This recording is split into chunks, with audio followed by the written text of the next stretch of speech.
এক হাদি আমাদের কাছ থেকে চলে গিয়েছে, লক্ষ কোটি হাদি তৈরি হয়েছে। তার মৃত্যুর মধ্য দিয়ে তার শক্তিটা কিন্তু আরো অনেক বেশি হয়েছে। অস্ত্র উদ্ধারের ব্যাপারে সরকার প্রধান কোনো একটি শব্দ উচ্চারণ করলেন না। সরকার যদি দুর্বল থাকে তাহলে কিন্তু এই ঘটনাগুলো বেশি ঘটে। মাহমুদুর রহমান একজন ব্যক্তি নন, বুদ্ধিজীবী, বাংলাদেশের পেশিবাদ বিরোধী আন্দোলনের কণ্ঠস্বর উনি। 6 মাস বা 9 মাসের মধ্যে নির্বাচিত একটা পার্লামেন্ট যদি আমরা নিয়ে আসতে পারতাম তাহলে আজকে কিন্তু দেশের অবস্থা এরকম হতো না। আমাদের সকল পক্ষ আমরা নির্বাচন চাচ্ছি, আর এক পক্ষ নির্বাচন চাচ্ছে না। এটা অদৃশ্য শক্তি না, এটা দৃশ্যমান শক্তি। কারা আজকে নির্বাচনকে বানচাল করতে চাচ্ছে? হিন্দু মুসলমান সবার দেশ, এটা হয়তো সংখ্যায় তারা কম, কিন্তু এখানে ডান থাকবে, বাম থাকবে, এখানে সবাই থাকবে।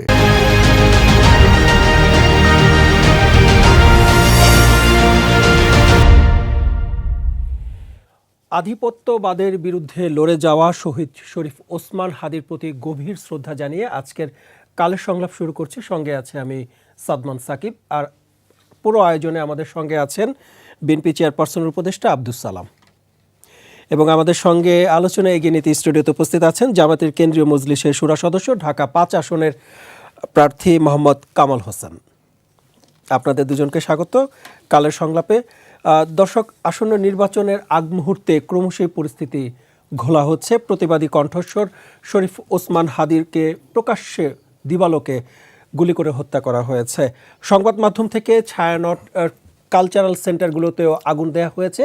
এই বিষয়গুলো আসলে কিসের ইঙ্গিত দিচ্ছে, সেই বিষয়টি নিয়ে আজকে আমরা আলোচনা শুরু করব। শুরুতেই আব্দুস সালাম ভাই, আপনার কাছে একটু আসতে চাই। শহীদ শরীফ ওসমান হাদির যার মৃত্যুতে কেঁদেছে পুরো দেশ, তার সহকর্মীরা কেঁদেছেন। মাত্র 32 বছর বয়সে যিনি স্বপ্ন দেখেছেন একটি নতুন বাংলাদেশের, কিন্তু ঘাতকের বুলেটের আঘাতে সে স্বপ্ন আর বাস্তবে ধরা দেয়নি। তার নামাজে জানাজা দেখেছি যে আমরা লাখো মানুষের ঢল। আপনি একজন রাজনীতিবিদ হিসেবে এই যে তরুণ রাজনীতিবিদের প্রতি এত শ্রদ্ধা ভালোবাসা মানুষের পুরো দেশের, কিভাবে দেখবেন এই বিষয়টি? আপনাকে ধন্যবাদ, আমার সহ আলোচক ওনাকে ধন্যবাদ জানাই, যারা দেখছেন শুনছেন তাদেরকে ধন্যবাদ। প্রথমে আমি শহীদ প্রতি ধন্যবাদ জানাই, তার আত্মার মাগফিরাত কামনা করি। আজকের তার মৃত্যুর মধ্যে দিয়ে সবাইকে একটা মেসেজ দিয়েছে যে কোনোভাবেই আধিপত্যবাদী শক্তি ইচ্ছা করলেও আবার বাংলাদেশে যে সহজভাবে তারা তাদের স্থান করে নিতে পারবে সেটা সম্ভব না। হাদির মৃত্যুর মধ্য দিয়ে সেটাই আজকে প্রমাণ হয়েছে। তাই বলতে চাই, ষড়যন্ত্র তো থাকবেই, ষড়যন্ত্র সবসময় হয়, এবং ষড়যন্ত্র করেই এর আগে ফ্যাসিবাদের দোসররা ক্ষমতায় এসেছিল, এবং ক্ষমতায় এসে দীর্ঘদিন তারা থাকার জন্য চেষ্টা করেছে, ছিল বহুদিন, কিন্তু আরও বহুদিন থাকার পরিকল্পনা ছিল, কিন্তু শেষ মুহূর্তে তো আর সেটা হয় নাই। তাই আজকেও আগামী নির্বাচন, সেই নির্বাচনকে কেন্দ্র করে অনেকে অনেক ধরনের পরিকল্পনা করবে, তাদের অনেকের অনেক মনের মাধুরী দিয়ে পরিবেশ পরিস্থিতিকে ঘোলাটে করার জন্য চেষ্টা করবে। কিন্তু এই দেশের জনগণ গতকালকে আমার মনে পরিষ্কার মেসেজটা দিয়ে দিয়েছে যে যতই তারা চেষ্টা করুক, কোনোভাবে আর আধিপত্যবাদী শক্তির দোসররা ফিরে আসার কোনো সুযোগ নেই। ধন্যবাদ আপনাকে। কামাল ভাই, একটু আসতে চাই আপনার কাছে। আব্দুল সালাম ভাই যেটা বললেন যে কোনোভাবেই আর ফ্যাসিবাদের ফেরত আসার কোনো সুযোগ নেই, একটু জানতে চাই যে একজন বীর ওসমান হাদি, যিনি বাংলাদেশ থেকে ফ্যাসিবাদ বিলোপের চেষ্টা করেছিলেন, স্বপ্ন দেখেছিলেন, বর্তমান রাজনৈতিক প্রেক্ষাপটে ফ্যাসিবাদ বিলোপ আসলে কতটা সম্ভব? ধন্যবাদ কালের কণ্ঠে আজকের সংলাপে আমাকে কথা বলার সুযোগ দেওয়ার জন্য। আমি আজকে গভীর শোক প্রকাশ করছি এবং আত্মার মাগফিরাত কামনা করছি আধিপত্যবাদ বিরোধী আন্দোলনের এবং কণ্ঠস্বর এবং জুলাই বিপ্লবের অন্যতম যোদ্ধা শহীদ শরীফ ওসমান বিন হাদিকে আজকে আমরা গভীরভাবে শ্রদ্ধা করছি এবং তার মাগফিরাত কামনা করছি। সম্মানিত দর্শক শ্রোতা এবং যারা আমাকে শুনছেন, নিঃসন্দেহে আধিপত্যবাদ বিরোধী বাংলাদেশে যত শহীদ হয়েছে এর মধ্যে আমাদের অতীতের দিকে যদি আমরা তাকাই, তিতুমির থেকে শুরু করে পলাশী বিপ্লব থেকে শুরু করে যারা বাংলাদেশ হওয়ার পরেও যারা জীবন দিয়েছেন, তার মাঝে আমাদের নিকট অতীতে শহীদ আবরার ফাহাদ এবং আমাদের আবু সাইদ এবং সর্বশেষ সংযোজন আমাদের শহীদ ওসমান বিন হাদি। সত্যি আমরা লজ্জিত, আমরা বাংলাদেশের একজন বাংলাদেশি হিসাবে একজন ওসমান হাদিকে আমরা সেফটি সিকিউরিটি দিতে পারি নাই। যুগে যুগে যারা এই লড়াই করেছেন, ওসমান হাদি সর্বশেষ তরুণদের আইকন হিসেবে তার কণ্ঠ উচ্চকিত করার কারণে মূলত ওসমান হাদিকে নিশানা করা হয় নাই, এখানে নিশানা করা হয়েছে বাংলাদেশের যে নতুন বাংলাদেশ, আধিপত্যবাদ বিরোধী যে শক্তি, সেই শক্তিকে নিশানা করা হয়েছে। নিশানা করা হয়েছে নতুন বাংলাদেশকে, ন্যায় এবং ইনসাফের বাংলাদেশকে। আমরা মনে করি এক হাদি আমাদের কাছ থেকে চলে গিয়েছে, লক্ষ কোটি হাদি তৈরি হয়েছে এবং এর মাধ্যমে পুরো বাংলাদেশ ঐক্যবদ্ধ হবে ফ্যাসিবাদের বিরুদ্ধে, আধিপত্যবাদের বিরুদ্ধে। জি, আপনাকে অসংখ্য ধন্যবাদ। সালাম ভাই, একটু আসতে চাই আপনার কাছে। আপনারা তো গত 16 বছর গণতন্ত্রের জন্য লড়াই করেছেন বিগত ফ্যাসিবাদের বিরুদ্ধে। এই গণতন্ত্রের প্রতি আস্থা, বিশ্বাস, এগুলোই কি শহীদ ওসমান হাদির জন্য কাল হলো কিনা?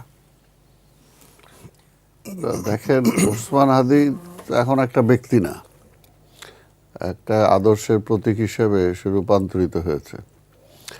যদি আবু সাইদরা রক্ত না দিত এবং সেই সময় যদি সেই প্রতিরোধ গড়ে না উঠতো, তাহলে হয়তো ফ্যাসিবাদের বিরোধী আন্দোলন হয়তো আরও একটু দীর্ঘায়িত হতে পারত।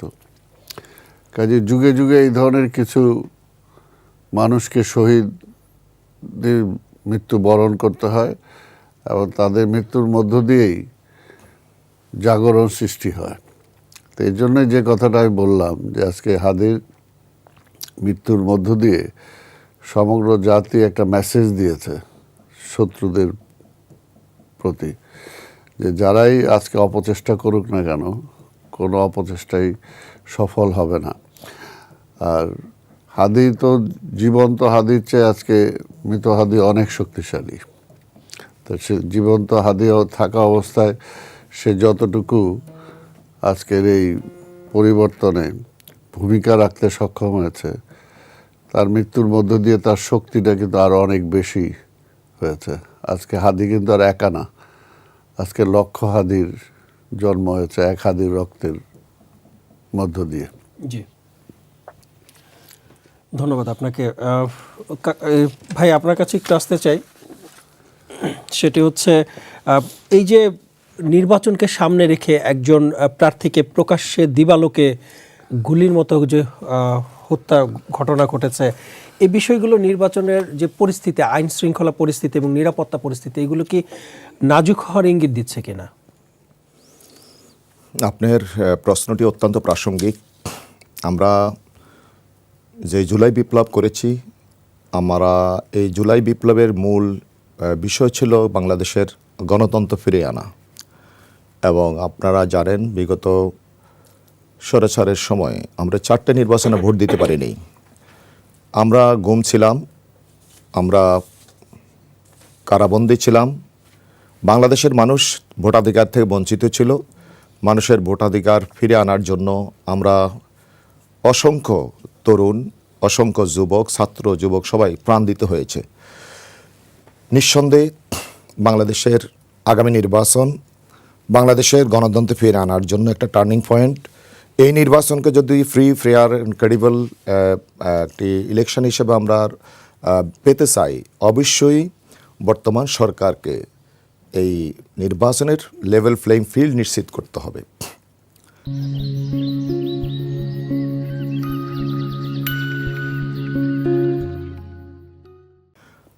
আমাদের সংবিধান, আমাদের রাষ্ট্র এই দায়িত্ব বহন করতে হবে। রাষ্ট্রের সংবিধানের যে টার্গেট সেটা হচ্ছে শান্তি শৃঙ্খলা মানে নিশ্চিত করা, এবং আমাদের ইলেকশনটাকে যদি জনগণের মতামতের প্রতিফলন ঘটাতে হয় অবশ্যই আইন শৃঙ্খলা পরিস্থিতি নিয়ন্ত্রণে আনতে হবে। আমি আপনাকে একটি কথা বলি, গতকালকে আমি প্রধান উপদেষ্টার পুরো বক্তব্য আমি শুনেছি, অত্যন্ত চমৎকার বক্তব্য দিয়েছেন, হৃদয় স্পর্শ করেছে এই বক্তব্যে। কিন্তু একটি বিষয় ঘাটতি আমি পরিলক্ষিত করেছি, সেটা হচ্ছে যেই ওসমান হাদি জীবন দিল অন্যায়ের বিরুদ্ধে, ওসমান হাদি জীবন দিল আধিপত্যবাদ বিরোধী শক্তির আপনার চক্রান্তের বিরুদ্ধে, যেই ওসমান হাদি জীবন দিল আপনার একটা সুন্দর গণতান্ত্রিক পরিবেশ নিশ্চিত করার লক্ষ্যে, সেই ওসমান হাদিকে যারা খুন করলো সেই সন্ত্রাসীদের গ্রেপ্তারের ব্যাপারে এবং আপনার অস্ত্র উদ্ধারের ব্যাপারে সরকার প্রধান কোনো একটি শব্দ উচ্চারণ করলেন না। আমি মনে করি এই ক্ষেত্রে যদি উনি বয়সের কারণে উনি কথা যদি ভুলে যান, তাহলে ওনার চতুর্পাশে যারা ছিলেন তারা কেন ওনাকে স্মরণ করে দিলেন না? আর ওনার স্ক্রিপ্ট যিনি লিখেছেন তাহলে উনি কেন সযত্নে এটা এড়িয়ে গেলেন? আমরা আজকে পর্যন্ত প্রায় এক সপ্তাহ হয়ে গেল ওসমান হাদির খুনিকে আমরা কিন্তু দেখি নাই সরকারের কোনো পদক্ষেপ, দৃষ্টান্তমূলক পদক্ষেপ। আমরা দেখছি সোশ্যাল মিডিয়াতে সে পার্শ্ববর্তী রাষ্ট্রে চলে গিয়েছে। এই সকল বিষয়গুলো অবশ্যই ইঙ্গিতবহ। আমরা দেশের জনগণ যারা ভোটাধিকার থেকে বঞ্চিত ছিলাম, আমরা একটা ভোটের সুষ্ঠু সুন্দর ফ্রি ফেয়ার ক্রেডিবল ইলেকশন নিশ্চিত করার জন্য একটা পরিবেশ নিশ্চিত করে আমাদের প্রত্যাশা। যে একটু প্রশ্ন করতে চাই, লেভেল প্লেইং ফিল্ড আপনাকে এখনো মানে বলছেন যে লেভেল প্লেইং ফিল্ড নেই? এই যে সেফটি সিকিউরিটির প্রশ্ন আসে, আমি এখন তো যেহেতু তফসিল ঘোষণা করা হয়েছে, তফসিল ঘোষণা যেদিন ঘোষণা করা হয়েছে তার পরের দিনে কিন্তু একটি অদৃশ্য শক্তি জানান দিল একজন ওসমান হাদিকে গুলি করার মাধ্যমে। তফসিল ঘোষণার 11 তারিখ আর তফসিল ঘোষণা পরের হিসেবে 12 তারিখ, এর মাধ্যমে আমি মনে করি একটি অদৃশ্য শক্তি এখানে একটি পেশিবাদীর ছায়াতলে যারা নতুন একটা পরিস্থিতি তৈরি করতে চায়, মানে বাংলাদেশকে আনস্টেবল করা, বাংলাদেশের নির্বাচনকে বানচাল করা, এই ধরনের একটা ষড়যন্ত্র থাকতে পারে আমি মনে করি। এই ক্ষেত্রে গোয়েন্দা সংস্থা, সরকারের সকল এজেন্সিগুলো কাজ করবে, এটা আমাদের প্রত্যাশা। আপনি আরেকটু বলি, আমি দেখেন অতীতে আমি কিন্তু গুম ছিলাম, আমি কিন্তু 9 বার জেলে গিয়েছি।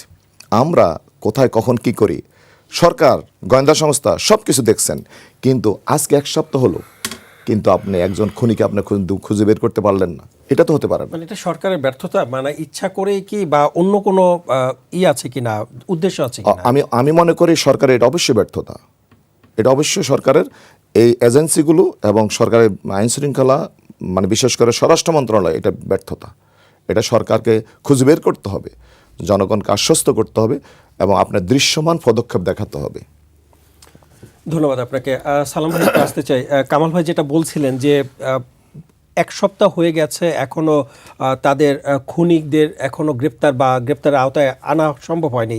আমরা দেখেছি যে বিগত সময়ে কোনো অন্যায় করা হলে অথবা দুর্বৃত্তকে খুব সহজে, যেমন মোহাম্মদপুরে যে মা মেয়েকে হত্যার ঘটনা ঘটেছে, তা অল্প কিছু দিনের মধ্যে আমরা দেখেছি যে আসামিকে গ্রেপ্তার করা হয়েছে।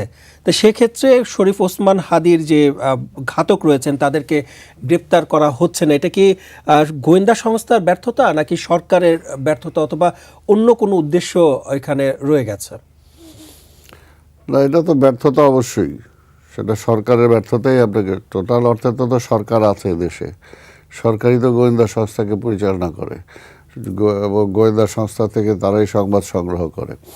কাজে এটা অবশ্যই সরকারের ব্যর্থতা, কারণ এটা যেটা আপনি একটা উদাহরণ হিসাবে টানলেন যে মোহাম্মদপুরে মা মেয়েকে হত্যা করা হলো কয়েকদিন না কয়েক ঘন্টার ব্যবধানে, তার মানে যে তাকে গ্রেপ্তার করা হলো, অথচ এটা একটা পরিষ্কার, এটা চিহ্নিত একটা শক্তি। আমি কামাল সাহেবের এটা বলবো যে এটা অদৃশ্য শক্তি না, এটা দৃশ্যমান শক্তি। কারা আজকে নির্বাচনকে বানচাল করতে চাচ্ছে এবং কারা আজকে এটার মধ্যে মদত দিচ্ছে, পরিষ্কার তো হুমকি দুমকি দেওয়া হচ্ছে সীমান্তের ওপার থেকে।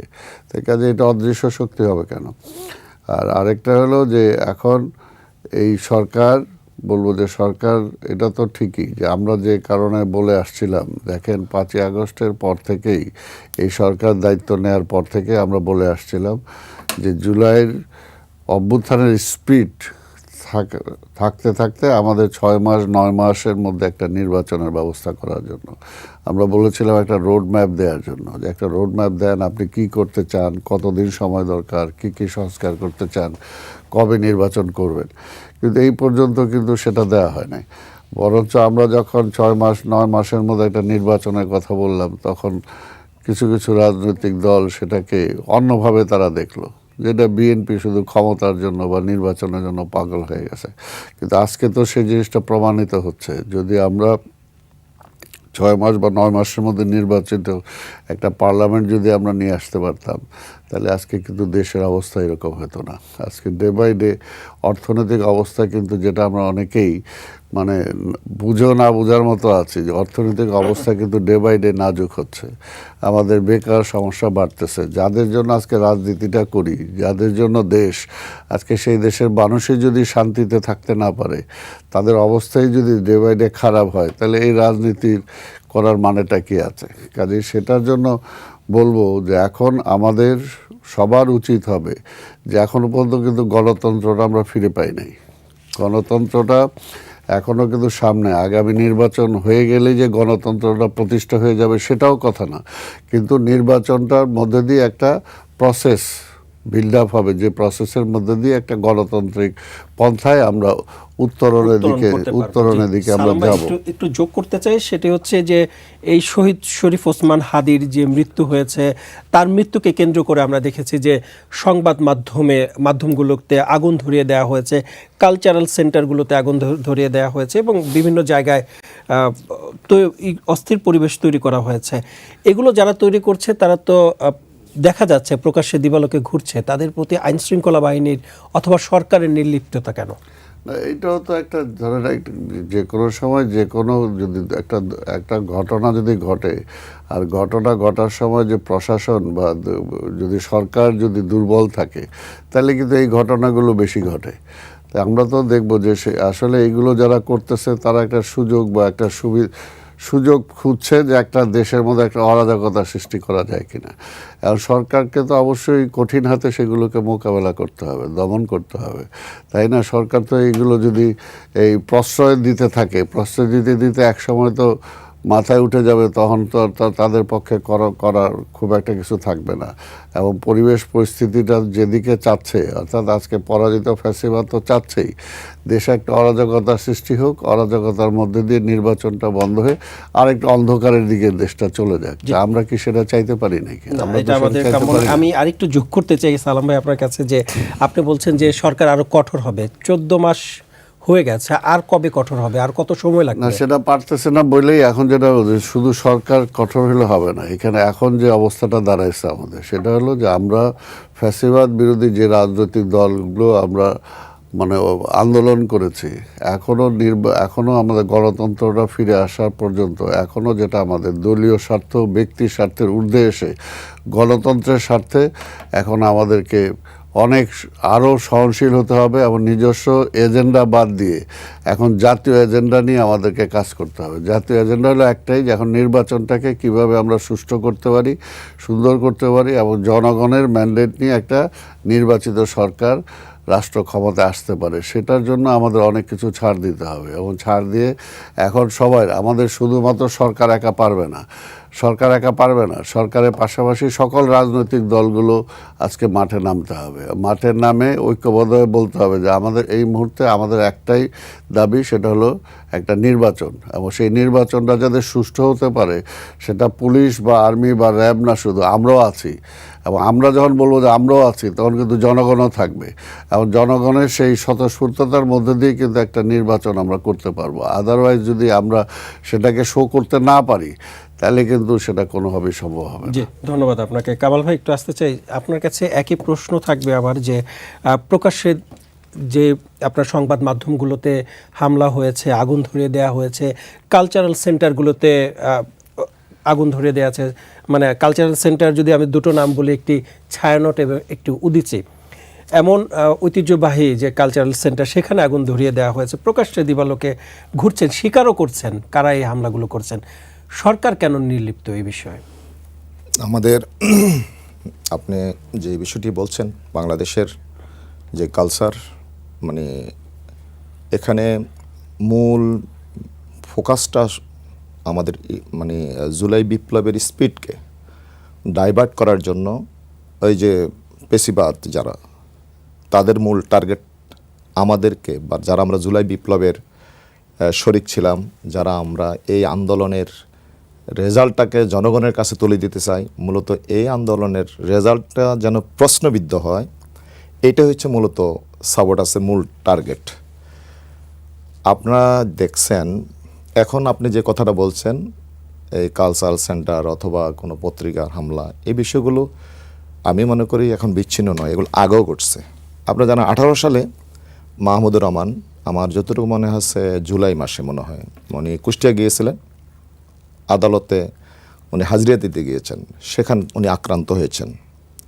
মাহমুদুর রহমান একজন ব্যক্তি নন, উনি একটা ইনস্টিটিউশন, উনি একটা আপনার পত্রিকা সম্পাদক, বুদ্ধিজীবী, বাংলাদেশের পেশিবাদ বিরোধী আন্দোলনের কণ্ঠস্বর। উনি আক্রান্ত হন নাই, শুধু রক্তাক্ত হয়েছেন। আমরা 2019 সালে দেখেছি, আপনি বাংলাদেশের সংবাদ মাধ্যমে যিনি সবচেয়ে প্রবীণ এবং সবচেয়ে পুরনো পত্রিকা দৈনিক সংগ্রামের সম্পাদকরে আপনার ট্রেনে হিস্ট্রে তার চেয়ার থেকে কর্তব্যরত ছিলেন, ওনাকে বের করা হয়েছে। এবং ছাত্রলীগ, যুবলীগ তারা পরিকল্পিত তার উপর আক্রমণ করা হয়েছে, এবং আক্রমণ করে শেষ নয়, তখন যে প্রশাসন ছিল ওনাকে জেলে, উনি 1 বছরের উপরে জেলে ছিলেন। একজন সম্পাদকরে জেলে মানে পাঠানো, বয়সের কারণে উনি ন্যূজ্জ, আমি জানি ওনার বয়স প্রায় 90 কাছাকাছি। এই বয়সে একজন ব্যক্তিকে আমি তখন জেলে ছিলাম। এই অবস্থায় থেকে আমরা মুক্ত হয়েছি। এরপরে এখন আমরা যে দিকে যাচ্ছি সেটা হচ্ছে অবশ্যই আমরা গণতন্ত্রের গণতন্ত্রের মানে একটা পরিবেশ নিশ্চিত করা, সকল সংবাদ মাধ্যমের স্বাধীনতা নিশ্চিত করা। এটাকে প্রশ্নবিদ্ধ করার জন্যই মূলত একটা গোষ্ঠী এটা করতে পারে, এটা অস্বাভাবিক না। কিন্তু তারা কারা, তাদেরকে চিহ্নিত করতে হবে সরকারকে। আমি মনে করি তারা কারা, আমরা তো এই কাজ তো প্রকাশ্য হয়েছে, ভিডিও ফুটেজ আছে, সরকার তাদেরকে চিহ্নিত করুক, এটা একটা বিষয়। আর ইলেকশনে ওসমান হাদি যখন বেঁচে ছিলেন তখন কিন্তু তিনি বলেছেন যে একটি সংবাদ মাধ্যম মানে যাদেরকে পুড়িয়ে দেওয়া হয়েছে, যে সংবাদ মাধ্যমকে পুড়িয়ে দেওয়া হয়েছে, তিনি কিন্তু বলেছেন যে আপনারা এটাকে পুড়িয়ে না দিয়ে এটাকে না ভেঙে আরও 10টা পারলে গড়ে তুলুন। উনি এটা বলেছেন, উনি কিন্তু বলেনি যে এগুলোকে বিলোপ করে দিতে, এগুলোকে বন্ধ করে দিতে, উনি কিন্তু এটা বলেনি। কিন্তু তার মৃত্যুতে কেন আবার মানে অতি উৎসাহী হয়ে, আমি এটা বলবো যে অতি উৎসাহী হয়ে কেন এমন ধরনের ঘটনা, এটাকে আপনারা কিভাবে দেখছেন জামায়াতের পক্ষ থেকে? না, আমরা সর্ব অবস্থায় আমরা মুক্ত সংবাদ মাধ্যমের স্বাধীনতায় বিশ্বাসী। আমরা সকল সময়ে মানুষের কণ্ঠ রোধ করে আদর্শকে কখনো রোধ করা যায় না। একটা আদর্শকে গুলি করে আদর্শকে হত্যা করা যায় না। আমরা মনে করি যিনি বা যারা এই কাজ করেছেন তারা অবশ্যই জুলাই স্পিডকে ধারণ করে না, আমি ব্যক্তিগতভাবে মনে করি।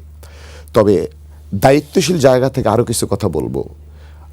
আমি শরীফ ওসমান হাদি যেই জুলাই স্পিডকে ধারণ করে যে আন্দোলন সংগ্রামে নেতৃত্ব দিয়েছে, এবং শুধু একজন শরীফ ওসমান হাদি নয়, বাংলাদেশের 18 কোটি মানুষের হৃদয়কে আপনি বুঝতে হবে। আমরা জায়গা থেকে এমন ভূমিকা নেবেন যেই ভূমিকার মাধ্যমে পুরো জাতিকে আপনি ধারণ করবেন, ওন করবেন। আপনি সংবাদ মাধ্যমের স্বাধীনতা বলে আপনি যাচ্ছে তাই করবেন, এটাও আবার হতে পারে না। দায়িত্বশীল ভূমিকা পালন করতে হবে, সংবাদ মাধ্যমও দায়িত্বশীল ভূমিকা পালন করতে হবে, আর যারা আমরা নাগরিক আছি আমরাও দায়িত্বশীল ভূমিকা পালন করতে হবে। কারণ দেশটা আমাদের, দেশ যদি আক্রান্ত হয় আমরা সবাই লুজার হব। আপনি একটি কথা বলেছেন যে আমার দেশ পত্রিকার সম্পাদক তার উপরে হামলা করা হয়েছিল, নিকারজনক হামলা।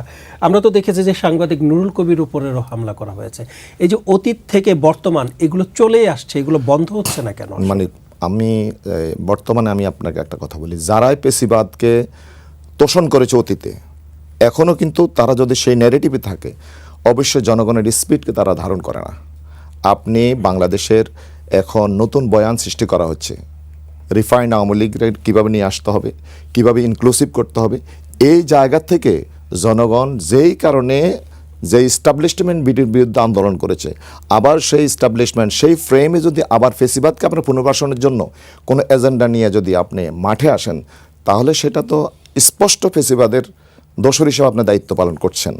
সেই জায়গা থেকে আমি কথা শেষ করি, আপনাকে জানাতে চাই, আমার কথা শেষ করি, আমার কথা শেষ করি। বলেন, আপনার জায়গা থেকে আপনি দায়িত্বশীল ভূমিকা পালন করবেন দেশের গণতন্ত্রের জন্য, কিভাবে সুন্দর ইলেকশন হবে সে তার জন্য, যেই আর কারণে বিপ্লব হয়েছে সেই বিপ্লবের স্পিডকে বাস্তবায়ন করার জন্য।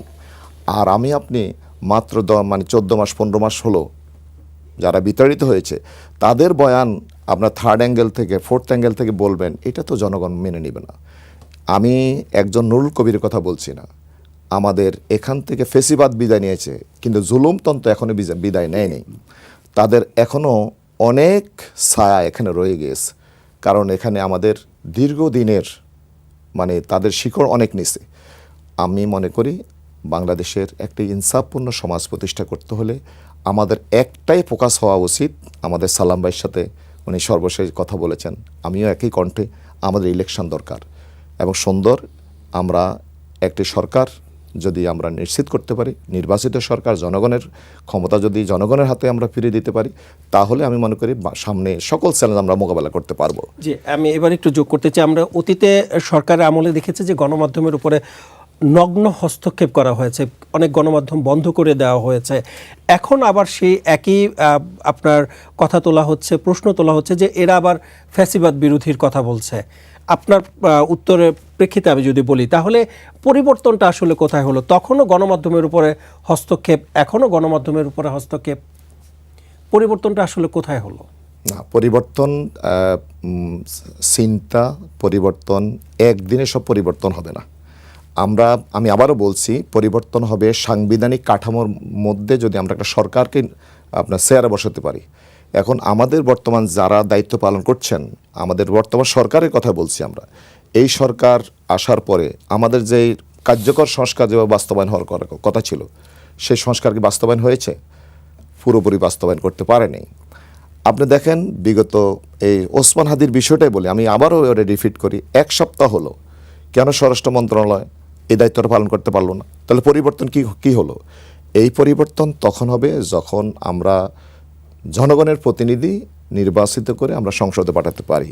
আমার বিশ্বাস আমরা মিলে যদি এই টোটাল এস্টাবলিশমেন্টকে যদি চেঞ্জ করতে হয়, অবশ্যই ন্যায় এবং ইনসাফের প্রতীক হিসাবে আমাদের জনগণেরকে নির্বাচিত করতে হবে। ধন্যবাদ আপনাকে। সালাম ভাই, একটু আসতে চাই, এই যে শরীফ ওসমান হাদির মৃত্যুর পরে যে সহিংসতা দেখেছি আমরা, এগুলোতে আসলে ফায়দা লুটছে কারা? এগুলোকে সামনে রেখে ফায়দা লুটছে না, লুটার জন্য চেষ্টা করছে। জি, কিন্তু এই চেষ্টা আলটিমেটলি তারা সফল হবে না। আমি বারবার এটা বলতে চাই যে গতকালকে ওসমান হাদির জানাজা যদি দেখে থাকে তারা, তাহলে তাদের কিছুটা হলেও তাদের সুবুদ্ধির উদয় হবে যে তারা চেষ্টা করবে, কিন্তু চেষ্টা করলেও সেটা সফল যে হবে না সেটার প্রমাণ গতকালকে। একটা জিনিস কি শোনেন, এটা হলো যে আওয়ামী ফ্যাসিবাদের হাত থেকে আমরা দেশটাকে রক্ষা করার জন্য চেষ্টা করেছি। শেখ হাসিনা পালাইছে, কিন্তু তার ফ্যাসিবাদের দোসররা তো পালায় নাই।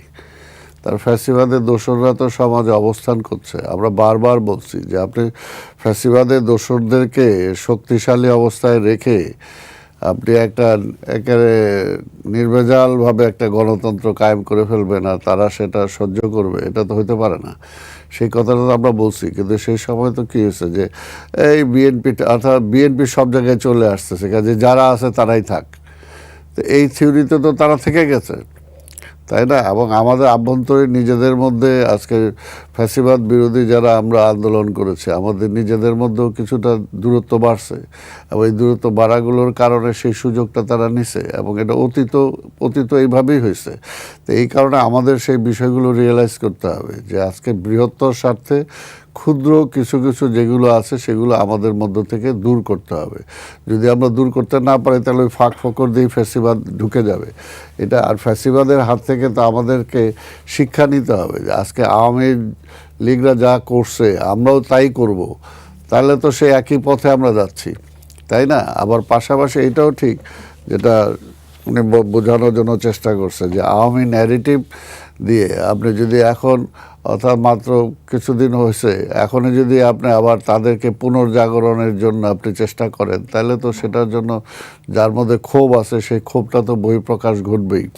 তো সেই কারণে যারাই আজকে কথাগুলো বলবেন, কথাগুলো বলার মধ্যে দিয়েও আজকে স্বাভাবিকভাবে আমাদের সেইভাবেই বলতে হবে। আমরা অবশ্যই নুরুল কবির উপর যে আঘাত হয়েছে সেটা একটা বহুমত প্রকাশের উপর আঘাত, এটাকে অবশ্যই নিন্দা করি, এটা অবশ্যই নিন্দা করি। কিন্তু আজকের এগুলো যারা করতেছে তাদেরও এগুলোর থেকে ফিরে আসতে হবে এবং ধৈর্য ধরতে হবে, এবং সরকারকে বলবো যে সরকার সময় উপযোগী ব্যবস্থা নিতে হবে। সরকার দুর্বল থাকলে তো হবে না। সরকার আজকে দুর্বল একটা ঘটনা ঘটে যাওয়ার পরে তারপরে সেখানে তারা যাচ্ছে।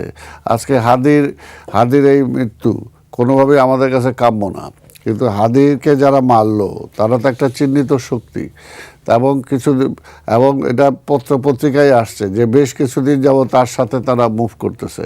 তো যারা আজকের এই ধরনের চিহ্নিত শক্তি আছে, যারা সমাজে বিশৃঙ্খলা সৃষ্টি করেছে, হত্যা করেছে, তাদেরকে তো সবসময় এইরকম একটা সময় যখন নির্বাচন হবে, যে একটা পাওয়ার ট্রানজ্যাকশন হবে, সেই সময় তো এই শক্তিগুলো দেশের মধ্যে অরাজকতা সৃষ্টি করতে পারে। এটা স্বাভাবিকভাবেই, এই কারণেই তো আমাদের গোয়েন্দা বাহিনীগুলো আছে। তাদের কাজটা কি? তো তাদেরকে ফলো করা, এই সময় তাদেরকে আইনের বেরির বাঁধের মধ্যে তাদেরকে রাখা, যাতে তারা কোনো কিছু করার আগেই তাদেরকে ধরতে পারে। তো করার পরে তারপরে আমি ছুটলাম, তারপরে এখন পর্যন্ত ধরতেও পারলাম না। তো এটা তো কোনোভাবেই কাম্য না, তাই না? এটা তো কোনোভাবে কাম্য না। আমরা দেখেছি যে ঢাকার বাইরে এক বিএনপি নেতার ঘরে আগুন লাগিয়ে তার ছোট্ট এক ঘুমন্ত শিশুকে হত্যা করা হয়েছে। এই বিষয়গুলো নির্বাচন বানচালের সাথে সংশ্লিষ্ট কিনা, অথবা রাজনৈতিক পরিবেশ এত বর্বর হচ্ছে কেন? না, রাজনৈতিক পরিবেশটা, মানুষের মধ্যে একটা অমানসিক পরিবেশ চলে আসছে। মানুষের মধ্যে যে আজকে নৈতিক অবক্ষয়টা এমন একটা পর্যায়ে গেছে, আর সবাই সব সেলফ সেন্টার্ড হয়ে গেছে। অর্থাৎ আমি কি হলাম, আমি কি চাই। আজকে এই জায়গাটাতে যে পথে আমি আদর্শ ভিত্তিক জায়গায় আমি নিয়ে যেতে না পারবো, এবং ব্যক্তি প্রাধান্যটা যখন বেশি পাবে, তখন কিন্তু এই অবস্থাগুলো থাকবে। কাজে এটা হয় কখন? যখন একটা নষ্ট সমাজ, আজকে গত 17টা বছরে তো দেশটাকে ধ্বংস করে দিছে শেখ হাসিনা, ধ্বংস করে দিছে। এমন কোনো একটা প্রতিষ্ঠান নাই যে প্রতিষ্ঠানগুলোকে সে নষ্ট করে নাই, এবং মানুষকে মিথ্যাবাদী বানায় ফেলছে। মিথ্যাবাদী একটা হাবিলদার থেকে শুরু করে একটা আইজি পর্যন্ত মিথ্যা কথা না বললে তার চাকরি থাকে না। একটা ডিসি থেকে একটা পিয়ন পর্যন্ত যদি মিথ্যা কথা না বলতো, তাহলে তার প্রমোশন হবে না।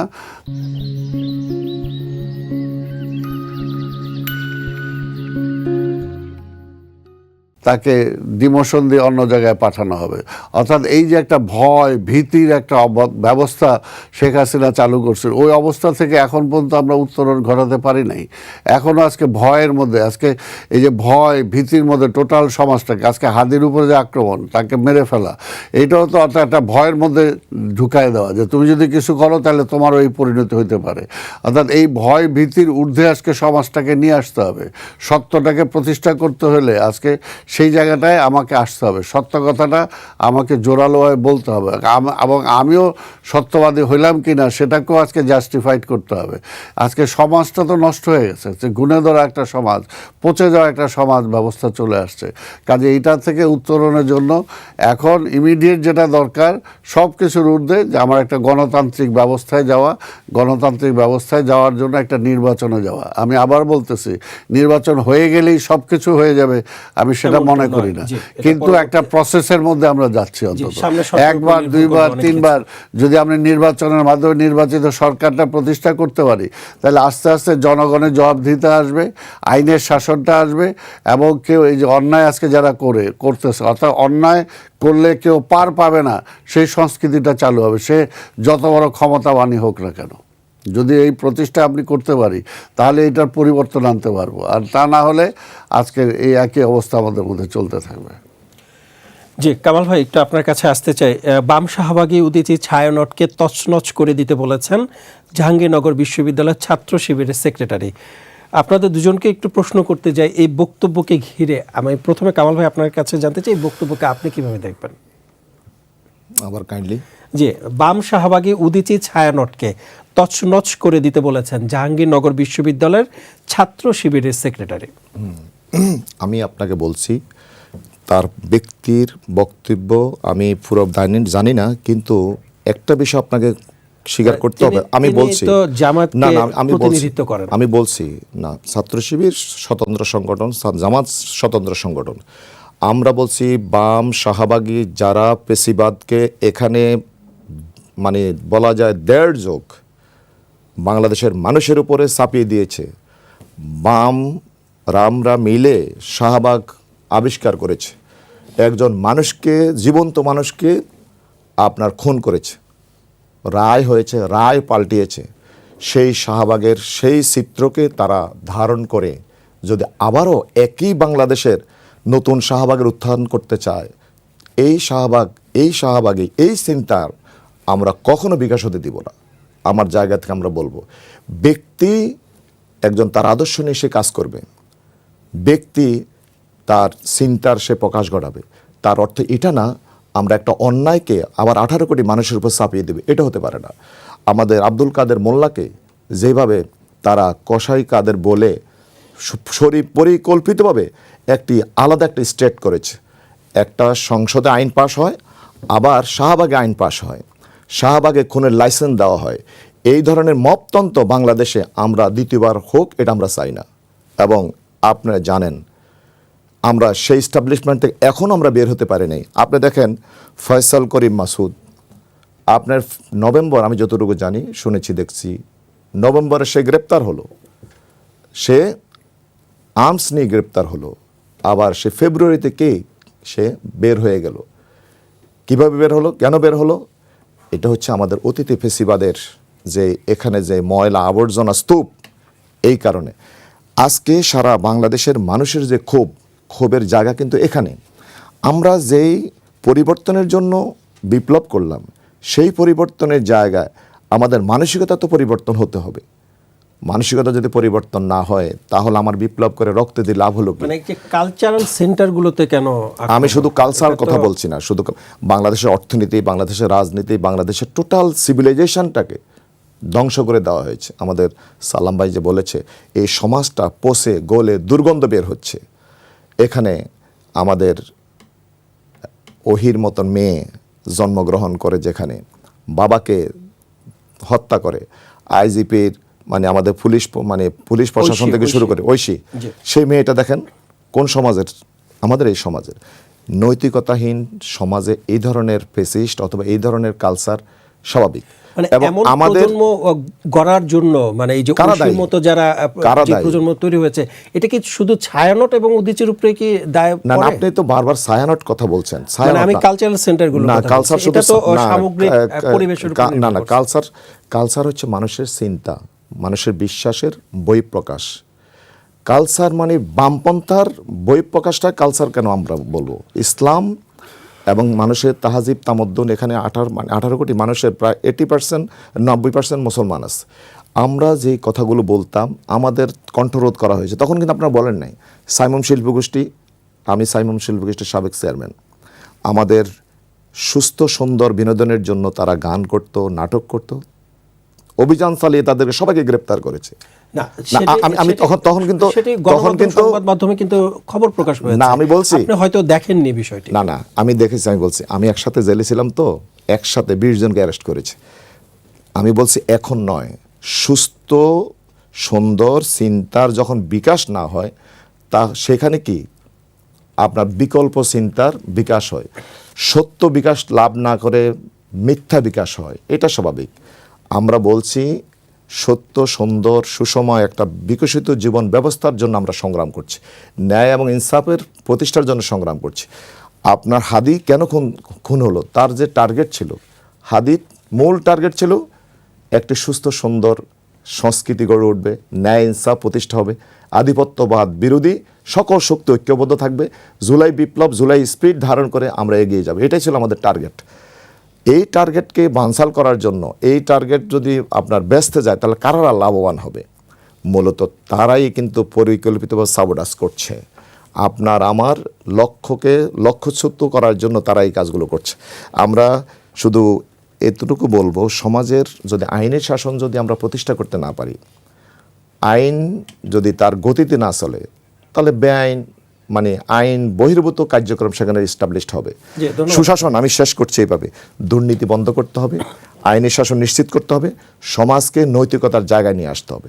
আর সেটা সুশাসন, ন্যায় এবং ইনসাফ ভিত্তিক সৎ, যোগ্য, দক্ষ নেতৃত্ব প্রতিষ্ঠার মাধ্যমে আমরা ইনশাল্লাহ সেটা করতে পারবো ইনশাল্লাহ। ধন্যবাদ আপনাকে। সালাম ভাই, আমি ছোট করে আপনার কাছ থেকে একটু জানতে চাই যে কালচারাল সেন্টারগুলোর উপরে হামলায় একজন রাজনীতিবিদ হিসেবে আপনি বিষয়গুলো কিভাবে দেখবেন? এটা ধিক্কার জানাই আমি। এটা তো কোনোভাবে সাপোর্ট করার কোনো কারণই নেই, কারণ বহুমত তো থাকবেই আপনার একটা দেশে। এই দেশে আমরা মুসলমান সংখ্যাগরিষ্ঠ, তার মানে কি আমরা হিন্দুকে অস্বীকার করি? তাই না? এটা তো আমরা অস্বীকার করি না। আজকে হিন্দু মুসলমান সবার দেশ, এটা হয়তো সংখ্যায় তারা কম, কিন্তু এখানে ডান থাকবে, বাম থাকবে, এখানে সবাই থাকবে। তাদেরকে একে অপরকে আমরা আদর্শিকভাবে মোকাবেলা করব। তার মানে এখানে ফিজিক্যালি অ্যাসল্ট করে এলিমিনেট করে দিব, এইটা তো কোনোভাবেই মানে কাম্য না। এটাকে সাপোর্ট করার কোনো কারণ নেই। এটা এবং এটা আমাদের ধর্ম ইসলামও কিন্তু এটাকে বলে না। কাজে আজকে যারা ইসলাম প্রতিষ্ঠা করার জন্য যদি এই শক্তিটাকে এইভাবে তারা ব্যবহার করে, বলবো যে এটা ইসলামকে তারা ভিন্ন রূপে প্রতিষ্ঠা করতে চায়, সেটা ক্ষতি হবে। সেটা কোনোভাবে ইসলামও সেটা সাপোর্ট করে না। এটার জন্য এটাকে সাপোর্ট করার কোনো কারণই নেই। এটার সাথে একটু যোগ করতে চাই, একটু ভিন্ন প্রসঙ্গে আসতে চাই যে ভারত তো বারবার বলছে যে বাংলাদেশে অংশগ্রহণমূলক নির্বাচন করতে। এই অংশগ্রহণমূলক নির্বাচন বলতে কি তারা আওয়ামী লীগকে নিয়ে নির্বাচন করতে বলছেন? এইটা ভারতের তো এখানে বলার কোনো কারণই নাই, কারণ এই ভারতকে তো আমরা দেখছি যে বাংলাদেশে গণতন্ত্রটা প্রতিষ্ঠা হোক, বাংলাদেশের জনগণের অধিকারটা প্রতিষ্ঠা হোক, তারা তো সেটা চায় নাই। শেষে তারা একমাত্র আওয়ামী লীগের সাথে বন্ধুত্ব করেছে। আমরা তো বারবার বলেছি যে আমরা এই ভারত আমাদের মুক্তিযুদ্ধের সময় সহযোগিতা করেছে, আমরা সেটা স্মরণ করি, স্বীকার করি। কিন্তু তার মানে এই না যে তারা একটা দলের সাথে সম্পর্ক করে সেই দলটাকে ক্ষমতায় রাখবে আর সেই দলটার মাধ্যমে তারা তাদের শক্তিটা এখানে প্রয়োগ করার চেষ্টা করবে। এটা তো কোনোভাবে কাম্য না। কাজেই তাদের এখনও বলবো যে আমরা চাই, প্রতিবেশী তো পাল্টানো যায় না। আর ভারতের সাথে আমরা সুসম্পর্ক চাই, এবং সেটা জনগণের সাথে জনগণের, কোনোভাবেই মানে একটা দলের সাথে সম্পর্ক বা কোনো একটা দলকে ক্ষমতায় রাখা বা তাকে ক্ষমতা আবার ফিরে আনার জন্য চেষ্টা করা। আর আরেকটা যেটা এইগুলো নষ্ট হচ্ছে কেন, যে আজকে ফ্যাসিবাদ, শেখ হাসিনা ফ্যাসিস্ট আজকে পালায় সেখানে আছে। আজকে আওয়ামী লীগের হাজার হাজার নেতা কর্মীরা সেখানে অবস্থান করছে। তো এটা কেন হবে? আজকে আজকে এই যে আমাদের হাদিকে যে হত্যা করা হলো, এটাও আজকে মিডিয়াতে আসছে, এখন পর্যন্ত প্রুফ না যে সেও পালায় ভারতে চলে গেছে। তো এগুলোকে যদি তারা প্রশ্রয় দেয়, তাহলে তার সাথে সম্পর্কটা কি হবে জনগণের? আমরা তো চাই না সেটা। আমরা তো বৈরী সম্পর্ক চাই না, আমরা একটা ভালো সম্পর্ক চাই। তো সেটার জন্য তারা নির্বাচনটা সেই সময় কেন দেয় নাই? সেই সময় ভারতের স্বরাষ্ট্র সচিব আইসা কেন সে সময় এইরকম সৃষ্টি করে গেল যে আওয়ামী লীগকেই ক্ষমতায় আনতে হবে? তো এখন আবার সেই একই প্রক্রিয়া তারা বলবে কেন? তারা এখানে বলবে যে জনগণ যেটা চায় আমরা সেটা চাই। ভারতের এটাই বলা উচিত যে বাংলাদেশের জনগণ যেটা চায় আমরা সেটাই চাই। আমরা ভারত বিরোধী না, আমরা বাংলাদেশের পক্ষের শক্তি। আমরা বাংলাদেশের পক্ষে বলতে যে সে যদি তার বিরুদ্ধে যায় সেটা তো কিছু করার নাই।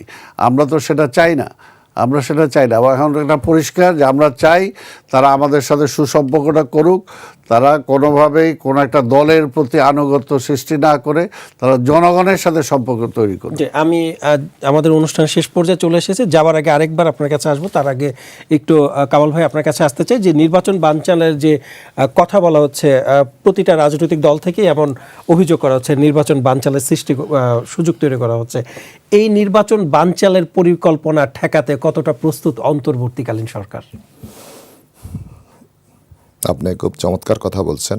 আমরা যারা রাজনীতি করি, আমাদের প্রত্যেক দলেরই একটা টার্গেট হচ্ছে ক্ষমতা যেতে হবে, রাষ্ট্র জনগণ নিয়ে কাজ করতে হবে।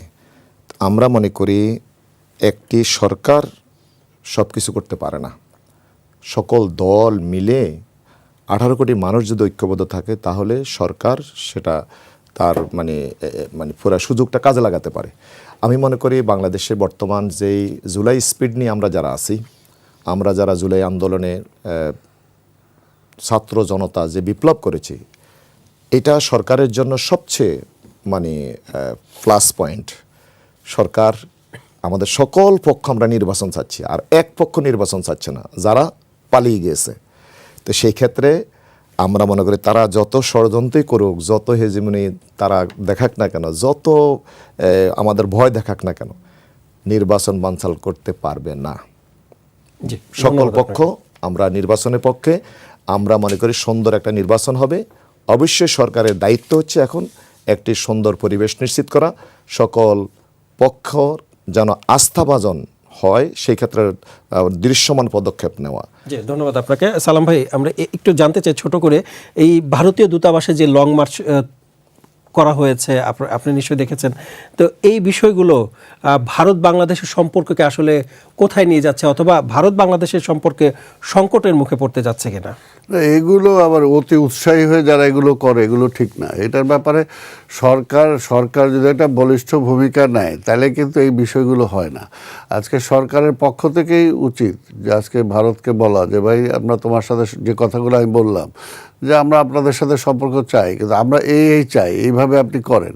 আর আপনি এমন কোনো কিছু করবেন না যাতে জনগণ অন্তত জনগণের রোষ বা জনগণেরই একটা রাষ্ট্রের প্রতি যায়, সেটা যাবে কেন? কাজে এটা নিয়ে কোনোভাবেই এমন কোনো কিছু করা উচিত না যে কোনো একটা রাষ্ট্রের সাথে আমাদের সম্পর্কটা নষ্ট হোক, এটা কোনোভাবে আমরা চাই না। তবে একটা জিনিস যেটা, যে দেখেন দেশটা আমাদের, এই দেশটা আমরা যুদ্ধ করে স্বাধীন করছি। এই দেশটা কিন্তু পাকিস্তান ভারতের মতো আপোষে বন্টন করে দেশ স্বাধীন হয় নাই, আমরা যুদ্ধ করে দেশটা স্বাধীন করছি। কাজেই যুদ্ধ করে, এবং আরেকটা জিনিস যেটা বারবার প্রমাণিত হয়েছে, এই দেশের মানুষ কিন্তু কখনো অন্যায়টাকে প্রশ্রয় দেয় না। কিছুদিনের জন্য হয়তো সহ্য করে, কিন্তু আলটিমেটলি প্রশ্রয় দেয় না। যে কারণে দেখেন 71-এ যুদ্ধ করে আমরা দেশ স্বাধীন করছি, তারপরেও কিন্তু 75-এর বিপ্লব হয়েছে, 7ই নভেম্বরের বিপ্লব হয়েছে, তারপরেও কিন্তু 90-এর অভ্যুত্থান হয়েছে, তারপরেও কিন্তু আজকে 24-এর অভ্যুত্থান হয়েছে। কাজে এগুলো থেকে আমাদের দেশবাসী যেরকম শিক্ষা নেওয়া উচিত, অন্যরা যারা আমাদেরকে তাদের নিয়ন্ত্রণে রাখার চিন্তা করে তাদেরও এটা থেকে লেসন নেওয়া উচিত। আর আমি শেষ কথাটা যেটা বলবো, যে আমাদের দেশের অভ্যন্তরে আমরা যারা আছি, আমরা যারা রাজনীতি করি, রাজনৈতিক দলগুলো, আমাদেরকে এই মুহূর্তটা আরও একটা জিনিস মনে রাখেন, যে এখন গণতন্ত্রটা অপারেশন থিয়েটারে আছে। অপারেশন থিয়েটারে থাকা অবস্থায় যারা ডাক্তার থাকে তাদের মাথাটা তো ঠান্ডা রাখতে হবে। যদি মাথাটা উগ্র হয় তাহলে তো ওটা শেষ, রোগীর অবস্থা শেষ। কাজে গণতন্ত্রটা এখন অপারেশন থিয়েটারে আছে। এই মুহূর্তে আমাদের রাজনৈতিক দলগুলোকে এবং বিভিন্ন যে শক্তিগুলো আছে সেই শক্তিগুলোকে মাথা ঠান্ডা রেখে আজকে আমাকে গণতন্ত্রের উত্তরণের পথে যেতে হবে, সামনের দিকে নিয়ে যেতে হবে। যদি না যেতে পারি তাহলে কিন্তু একটা বিকলাঙ্গ গণতন্ত্র পাবো। কাজে সেটা আমরা কোনোভাবেই আমরা চাই না। ধন্যবাদ আপনাদের দুজনকে, অসংখ্য ধন্যবাদ মূল্যবান সময় দেওয়ার জন্য। দর্শক, আপনারা দেখছিলেন আমাদের নিয়মিত অনুষ্ঠান কালের সংলাপ। আজ এ পর্যন্তই। ভালো থাকুক দেশ, ভালো থাকুক দেশের মানুষ, এই প্রত্যাশায় আল্লাহ হাফেজ।